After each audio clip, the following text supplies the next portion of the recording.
नमस्कार मेरे दोस्तों। और आज की बात आपके साथ हम शुरू करने जा रहे हैं।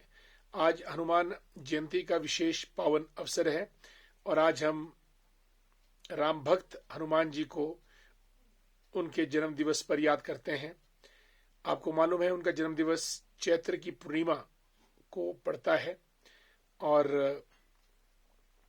त्रेता युग में उनका जन्म हुआ था। और आज 31 सालों के बाद कोई ऐसा विशेष संयोग बना है जब जो उनका जन्म दिवस है वो शनिवार, जो कि बजरंग बली का बड़ा प्रिय दिन है, उस दिन हुआ है। और शनि भी मकर राशि में बैठा है, इसलिए ये बहुत अद्भुत संयोग है। और आज हम वीर हनुमान को याद करते हैं। आपको मालूम है कि हनुमान एक शक्ति के प्रतीक, ताकत के प्रतीक, ऊर्जा के प्रतीक, भक्ति के प्रतीक और दुखों और कष्टों का निवारण करने वाले हैं।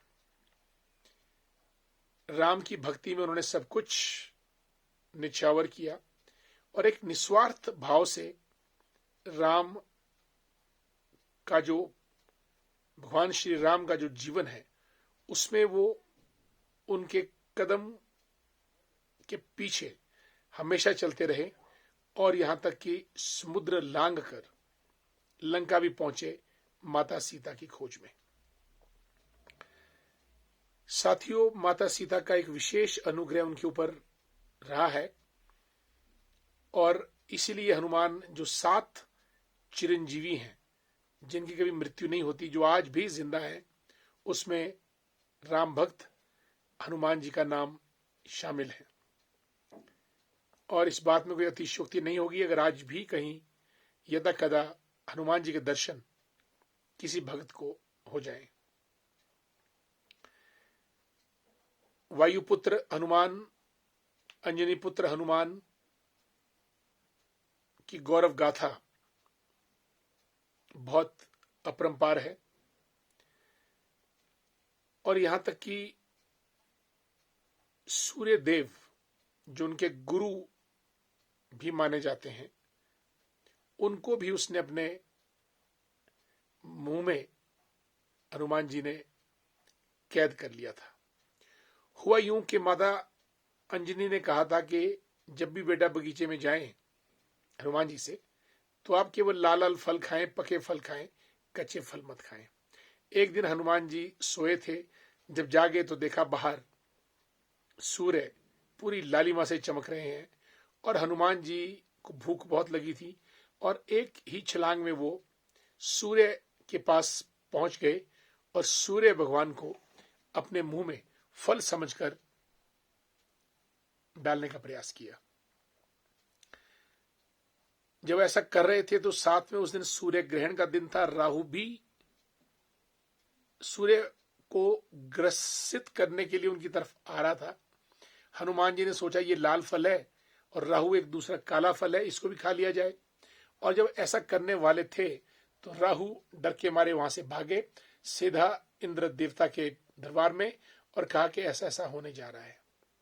जब देखा भगवान इंद्र ने कि सूर्य पे विपत्ति है, मुश्किल स्थिति में है सूर्यदेव, उन्होंने अपने वज्र से प्रहार किया जो कि हनुमान जी की ठोडी पे लगा। बेहोश होकर गिर पड़े और नीचे पृथ्वी पे आ गिरे। हनुमान जी के पिता वायुदेव ने जब ये बात देखी कि उनके पुत्र को इंद्र ने वज्र से बेहोश करके फेंका है, उन्होंने तीनों लोकों की वायु बंद कर दी। चारों ओर त्राही त्राही मच गई। जीव जंतु, पक्षी, फल फूल, पेड़ पौधे सब मुरझाने लगे और सबकी सांसें बंद होने लगी। जब ये बात ब्रह्मा जी को पता चली तो ब्रह्मा जी आए और उन्होंने अपनी शक्ति से बालक हनुमान जी को, जो मूर्छित अवस्था में थे, उनको पुनः जिंदा किया, उनको पुनः होश में लाया और वायुदेव से पुनः बहने के लिए आग्रह किया। सभी देवता ब्रह्मा जी के साथ आए, इंद्र भगवान भी आए और उस दिन क्योंकि इंद्र जी ने ठोडी पे प्रहार किया था, इसलिए उनका नाम हनुमान पड़ा और रखा गया। और सभी देवताओं ने, भगवान इंद्र ने और ब्रह्मा जी ने ये कहा कि ये बालक आज के बाद पराक्रमी होगा, बल विद्या बुद्धि में अतुलनीय होगा, कोई भी अस्त्र शस्त्र तीनों लोगों का इसको नहीं मार पाएगा, और ये राम भक्त होगा। आदि आदि बोल के वरदान देकर वायुदेव से कहा कि हम आपके पुत्र को सर्वशक्तिशाली बनाते हैं, आप कृपया बहना प्रारंभ करें। इतना सुनने के बाद ही वायुदेव का गुस्सा शांत हुआ और वे पुनः बहने लगे और पूरी सृष्टि में फिर से जीव जगत में जीवन का संचार होने लगा। इसलिए हनुमान जी को सभी देवताओं की अतुलनीय शक्ति प्राप्त है। साथियों, हनुमान चालीसा और हनुमान पूजा, बजरंग बाण, सिंदूर से जो पूरा शरीर उनका मला पड़ा है, और ये माता सीता का वरदान है कि जब सीता माता सिंदूर लगाती थी एक लाइन का राम जी की भक्ति में, तो हनुमान को लगा जब ये एक लाइन का सिंदूर लगाती हैं राम जी की भक्ति में, मैं तो बहुत बड़ा भक्त हूं। उन्होंने वो पूरा सिंदूर उठाकर अपने पूरे शरीर में लगा लिया, राम के प्रति भक्ति दर्शाने के लिए। ऐसे भक्त बहुत कम हमारे धार्मिक पुस्तकों में उनका उल्लेख मिलता है, और चिरंजीवी तो है ही हैं।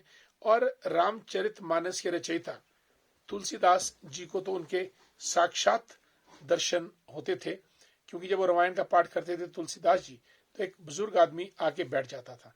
उन्होंने देखा भी इस आदमी का मैं पीछा करता हूँ, ये कहाँ जाते हैं, और वो उस आदमी के पीछे पीछे हो लिए जंगल में पहुंचे, तो हनुमान जी ने तुलसीदास जी को साक्षात दर्शन दिए हैं। ये हमारा धार्मिक ग्रंथ और जो शास्त्र हैं वो बोलते हैं, बताते हैं, और इसके साक्ष्य और प्रमाण भी विद्यमान है। शनि और मंगल को शांत करने के लिए भगवान हनुमान की पूजा की जाती है।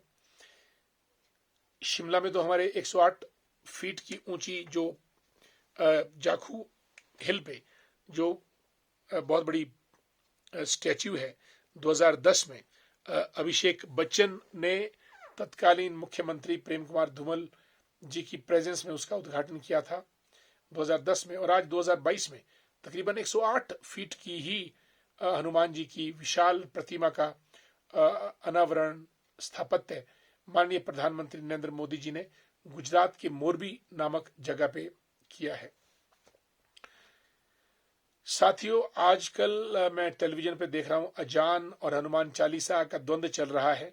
मेरा ये मानना है कि लाउड स्पीकर पे नॉइज पोल्यूशन होता है, और किसी भी धर्म के लोगों को ये इजाजत नहीं होनी चाहिए, अजान पढ़े या कुछ पढ़े, कि आप जोर जोर से चीख चिल्लाकर मीनारों पर से लाउड स्पीकर के द्वारा लोगों की नींद खराब करें, रोगियों को परेशान करें, बच्चों को परेशान करें जिन्होंने पढ़ना है, या सोने वालों को जगाने का काम करें।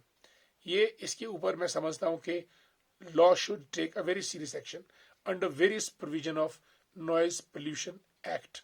ये बड़ा है, अगर आप लॉ में देखें तो नॉइज पोल्यूशन इतने डेसिबल तक परमिसिबल जो लिमिट है नॉइज की वो होनी चाहिए, इससे ऊपर नहीं होनी चाहिए। Law should take its own course. आज दंगे भी हुए दिल्ली के जहांगीरपुरी में इस बात को लेके, और जो कि दुर्भाग्यपूर्ण है। आज हनुमान जयंती के अवसर पर मैं आप सबको बहुत बहुत शुभकामनाएं देता हूं। वीर हनुमान हम सब की रक्षा करें, हम सब में वीरता आए, धीरता आए, भक्ति आए, ज्ञान ऊर्जा का संचार हो, और समस्त प्राणी जगत पृथ्वी पे प्रसन्नता खुशहाली से रहे। महावीर जयंती पे आप सबको बहुत बहुत बधाई, धन्यवाद। जय हिंद, जय भारत।